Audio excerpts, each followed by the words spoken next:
The Republican National Convention is over, and now it is the Democrats' turn. Their convention kicks off Tuesday in Charlotte, North Carolina. And joining us now from Austin, Texas, with some of the best and worst moments from past Democratic conventions and lessons learned, is Douglas Brinkley. He is a presidential historian and CBS News consultant and the author of Cronkite. It is great to have you with us again, Douglas. Good morning.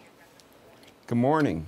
So I want to begin with what Hubert Humphrey had to say in Minneapolis. The year was 1948. Let's take a listen. To those who say that we are rushing this issue of civil rights, I say to them, we are 172 years late. Now, the Southern delegates walked out when he said this. Hard for some people to imagine now. Douglas, how did it go over overall with the election, and what do you think about what he had to say? Well, Hubert Humphrey was mayor of Minneapolis, and he was absolutely correct. I mean, racism and Jim Crow was a real part of the United States, and he took it head on. Now, FDR had made strides on civil rights.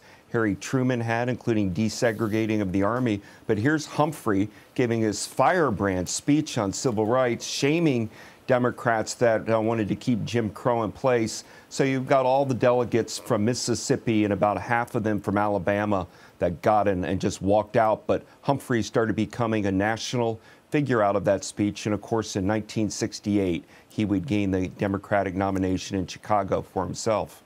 Douglas, another moment that caused a big stir was Abe Ribicoff in 1968. That, of course, was the year when Martin Luther King and Senator Robert Kennedy were assassinated. There were violent confrontations in Chicago.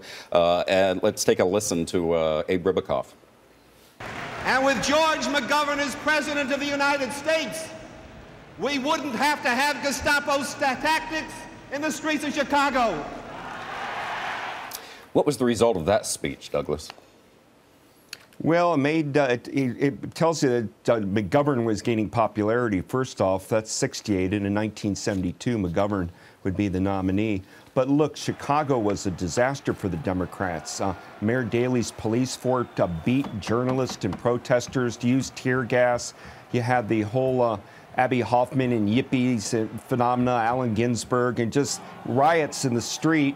But inside the convention hall, it wasn't much better. At one point, your Walter Cronkite had to ask the police on the air, call them thugs, to leave Dan Rather, a floor reporter, alone because they were starting to push him, slap him around some. So there's a lot of acrimony there in Chicago in '68. Finally, Douglas, the 2004 DNC ended up putting then-Senator Barack Obama on the map, went on to become our president. What do you think he needs to do to successfully, as much as he did in the past, make his mark here at this DNC?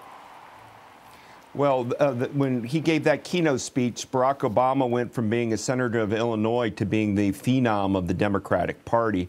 We all know the "Yes, we can" speech of Barack Obama. We haven't heard a whole lot of that in 2012. I think he needs a new phrase, something that he can repeat over and over again, which he's very good at, kind of the Southern Baptist pulpit minister style of really getting emotive. And the thing about Barack Obama, he can deliver a spellbinding speech. And let's look forward to seeing if he does. All right, Douglas Brinkley, thanks so much.